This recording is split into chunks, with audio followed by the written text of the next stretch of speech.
এবার Vaseline presence শীতের সাতকাহন।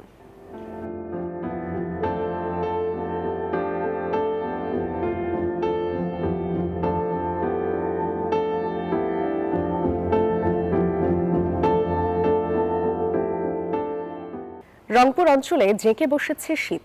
দিনে গরম থাকলেও সন্ধ্যার পর থেকে সকাল 11টা পর্যন্ত তীব্র শীত অনুভূত হচ্ছে। তীব্র শীতে বিপর্যস্ত নিম্ন ও ছিন্নমূল মানুষের জীবন।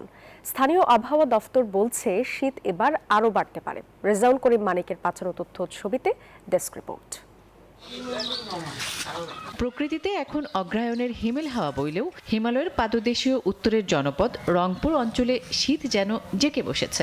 দিনে খানিকটা গরম অনুভূত হলেও সন্ধ্যা থেকে সকাল অবধি তীব্র শীতে কাবু জনজীবন। শীত বস্ত্রের অভাবে চরম কষ্টে দিন কাটাচ্ছেন ছিন্নমূল ও অসহায় মানুষগুলো। এনজয় শীতের দিন, healthy happy skin, just Vaseline. খুব ঠান্ডা, ঘর থাকা যায় না, ও শীতের কাপড় বাড়ি নাই। সকালে যে ঠান্ডাটা আমরা আমাদের পরিবার নিয়ে কিভাবে থাকবো। 2-3 দিন থেকে বাইরে হইতেছি, কোনো ভাড়া নাই, সেটা হোক। আর শীত প্রচুর ঠান্ডা। আমরা তো শীত বস্ত্র কোথায় পাই? শীত বস্ত্র তো কেউ দেয় না। যে আমরা আগুন চাপাতে গেলে কাপড়ের মধ্যে আগুন ধরে যায়।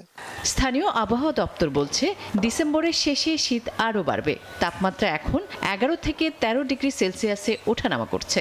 বর্ষের দ্বিতীয়ার্ধে 1 থেকে 2টি মৃদু থেকে বাজার ধরনের শৈত্যপ্রবাহ বয়ে যাওয়ার সম্ভাবনা হয়েছে। মৃদু শৈত্যপ্রবাহ আমরা তখনই বলি যখন তাপমাত্রা 8 থেকে 10 ডিগ্রি সেলসিয়াসের মধ্যে থাকে।